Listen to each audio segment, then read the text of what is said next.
Boa tarde, meus amados irmãos, a graça e a paz do Senhor Jesus, louvado seja sempre o nome do Senhor. Nós vamos às nossas meditações no Catecismo Maior de Westminster. Hoje, pergunta 73.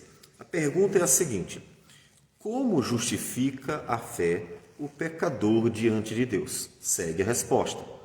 A fé justifica o pecador diante de Deus não por causa das outras graças que sempre a acompanham, nem por causa das boas obras que são os frutos dela, nem como se fosse a graça da fé, ou qualquer ato dela que lhe é imputado para a justificação, mas unicamente porque a fé é o instrumento pelo qual o pecador recebe e aplica a si Cristo e a sua justiça. Bom, vejamos alguns versículos. Romanos, capítulo 3, versículo 28, diz: concluímos, pois, que o homem é justificado pela fé, independentemente das obras da lei. Também o capítulo 4, versículo 5, mas ao que não trabalha, porém crê naquele que justifica o ímpio, a sua fé lhe é atribuída como justiça. Também podemos ver Gálatas, capítulo 2, versículo 16, sabendo, contudo, que o homem não é justificado por obras da lei, e sim mediante a fé em Cristo Jesus. Também temos crido em Cristo Jesus, para que fôssemos justificados pela fé em Cristo, e não por obras da lei, pois por obras da lei ninguém será justificado. Gálatas, capítulo 3, versículo 11, nos diz: e é evidente que, pela lei, ninguém é justificado diante de Deus, porque o justo viverá pela fé.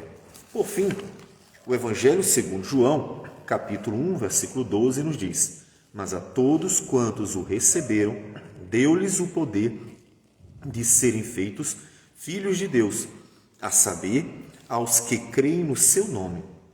Então, nós temos visto, desde a pergunta 70, que é justificação, um assunto que é jurídico.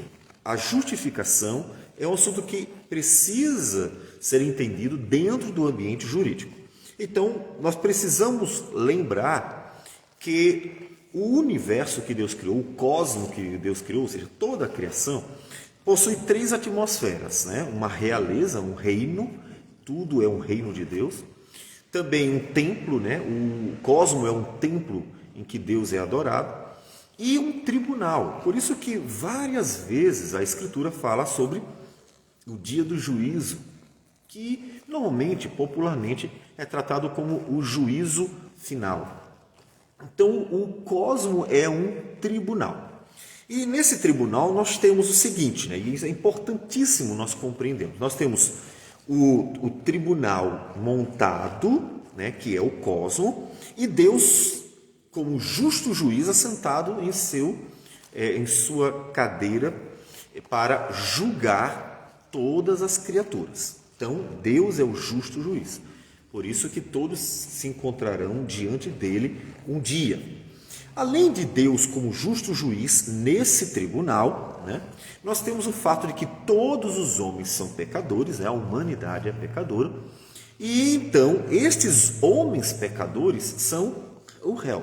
O réu é o homem que está no seu lugar como réu, culpado, e de fato culpado, não é uma culpa injusta, não tem ninguém acusando injustamente o ser humano, é uma culpa real. Então o homem errou, é pecador diante de Deus, infringiu a lei divina, e Deus, o justo juiz, ele julgará então o homem por causa da sua culpa. Então o homem é verdadeiramente réu. Bom, além de ter o homem como réu, temos um problemão que tínhamos no caso, né? E aqueles que não conhecem a Cristo ainda têm esse problema, que é Satanás. Nós já falamos que a palavra Satã, hebraico, e diabolos, grego, ambas significam acusador. As duas palavras significam a mesma coisa. Uma questão é que uma é de uma língua, outra é de outra língua. Então são o mesmo personagem, Satã e diabolos, são o mesmo personagem, o acusador. Então, o que ele é? Ele é um advogado de acusação. Ele é aquele que está no tribunal para acusar o réu. Ele é culpado, ele tem que ser punido, ele tem que ser condenado, ele tem que ser destruído. Então, o propósito de Satanás como advogado de acusação é a destruição do homem. O grande problema da humanidade é que ele, por mesmo que seja mau, mesmo que seja mentiroso, mesmo que seja o inimigo de Deus, quando ele acusa o homem de ser pecador, ele não está mentindo. Então, mesmo sendo mentiroso, nesse ponto, ele tem algo a favor dele. E esse era o grande problema da humanidade. É que quando Satanás acusa o homem diante de Deus, ele não está acusando baseado em mentiras. Porque senão Deus ia dizer, não, você é mentiroso, não tem nada a ver, não aconteceu nada. O problema que a humanidade tem diante dessa acusação é que é real. E, de fato, o homem é pecador. Portanto, ele precisa de ajuda. Ou seja, a acusação é real, então ele precisa de um auxílio real. E aí aparece nesse tribunal um advogado de defesa, né? O Filho de Deus voluntariamente se fez o nosso advogado de defesa. Por isso que é chamado de Paráclitos. Paráclitos é o advogado de defesa, é aquele que consola, conforta.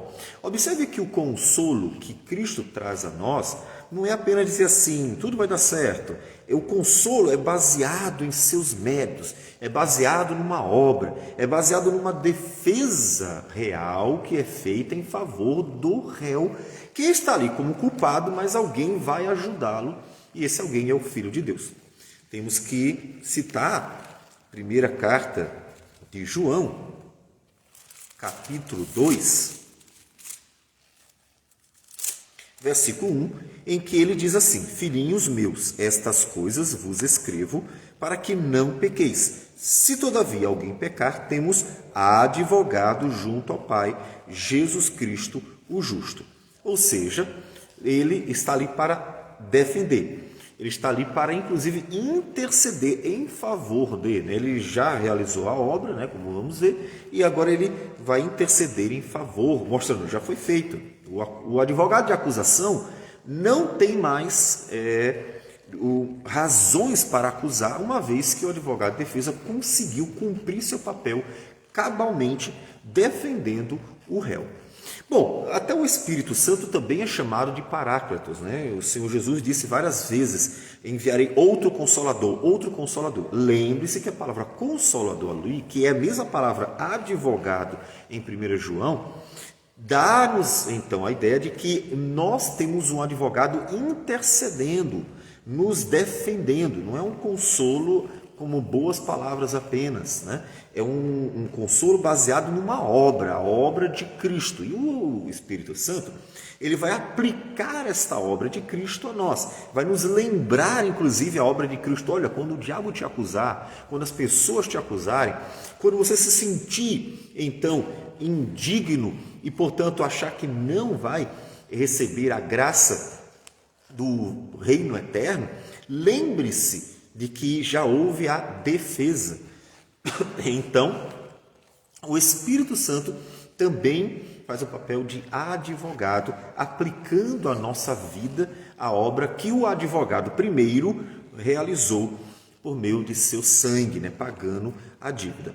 Então, bom, o que seriam os anjos? Né? Os anjos seriam os espectadores, eles estão assistindo, né, o grande tribunal. Os anjos de Deus assistem esse grande tribunal em que Satanás acusa, Jesus defende, o homem é réu e Deus é o juiz que julgará com justiça todas as suas criaturas.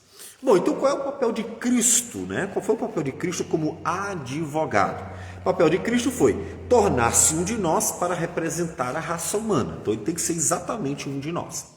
Cumprir toda a lei divina para ser perfeito homem justo, né? Ele tinha que ser justo, caso contrário, como é que ele iria estar pagando a dívida do réu, né? Que precisa de alguém que não só dê boas palavras. Observe uma coisa interessante. Nos nossos tribunais, a retórica ela é muito importante. Ela é muito importante como um instrumento de convencimento. Na Escritura, a retórica não é um mero instrumento de convencimento. Por quê? Porque um advogado, na nossa realidade pecadora, ele pode até usar mentiras, enganos e falácias para fazer a defesa de um criminoso. O cara realmente é um criminoso e ele vai tentar convencer de alguma forma que ou é inocente ou que reduzam a pena dele. E ele pode usar assim a retórica a seu favor, mesmo que ela não seja baseada em verdades. É diferente com Cristo Jesus. Cristo Jesus, ele está ali para defender baseado na verdade. Então ele cumpriu a lei, ele satisfez a justiça de Deus, ele realmente pagou então a pena. Então o Senhor Jesus, ele advoga em nosso favor baseado na verdade, não meramente numa retórica que pode ou não estar aliada à verdade. Então ele oferece como um homem justo, cumpriu toda a lei de Deus, oferece a si mesmo como pagamento da dívida daquele réu. Olha, ele tem que pagar. E aí o Satanás diz assim, ele tem que pagar mesmo, destrói aquele. E ele então paga a dívida, e por isso ele é morto, Ele se entrega voluntariamente e é morto como pagamento da dívida do réu. Observe todo o tribunal, a acusação e até a punição que é dada, e ele recebe a punição no lugar do réu. E nós vimos que isso tem uma distinção, Temos o pagamento da dívida de Adão e Eva, e nós temos o pagamento da dívida de cada um. E por isso há uma distinção, e o pagamento foi um pagamento completo, de toda essa dívida, E ele, então, como advogado, ele intercede em favor daqueles que vão se unir a ele. Aí é uma grande questão. O que a fé entra? A fé entra como aquele instrumento para nos unir a Cristo. Então nós, pela fé, nos unimos a ele, dizemos nós queremos o pagamento da dívida, Nós unimos a ele para que nós recebamos a justificação, que é o pagamento da dívida. Ou seja, a fé ela não tem um poder sobrenatural, mas a fé é a minha aproximação. Nós nos achegamos, nós abraçamos o pagamento da dívida. E ao recebermos o pagamento da dívida, então, nós estamos com a dívida sanada. Tanto a dívida de Adão e Eva, que foi universalmente sanada, quanto a nossa dívida, que particularmente ela é sanada por meio dessa fé. Então a fé não é um poder miraculoso, nela não há um poder miraculoso, mas ela nos achega, nos une a Ele, porque nós, então, abraçamos aquilo que Ele fez. Ela se torna, então, o instrumento, ela foi feita como um instrumento para o recebimento da justiça do Senhor Jesus. Nós já vimos que o Senhor quis que esse critério fosse dado àqueles que, então, podem desenvolver a fé, e a outros ele graciosamente imputa a justiça, independente até da fé, como as crianças que morrem na infância, os bebês, até mesmo os deficientes mentais. Então, nesse tribunal, o Senhor Jesus dá àqueles que vão lá e abraçam, eu quero realmente me unir a Ele, para que então a sua justiça se torne a minha justiça e eu possa estar livre da condenação que merecia, porque Jesus Cristo pagou a dívida por todo aquele que nele crê. Então vamos orar ao Senhor. Senhor Deus amado, bendito seja o teu nome. Agradecemos por tudo, pela obra de Cristo Jesus, que obra magnífica. E nós, Senhor Deus, cremos que Ele morreu pelos nossos pecados, para que todo aquele que se achega a Ele, se une a Ele, desfrute do benefício da sua justiça. E nós te louvamos por isso. Receba a nossa oração, nossa gratidão, em nome de Jesus. Amém. Sim. Que Deus abençoe a todos e tenha um bom restante de dia.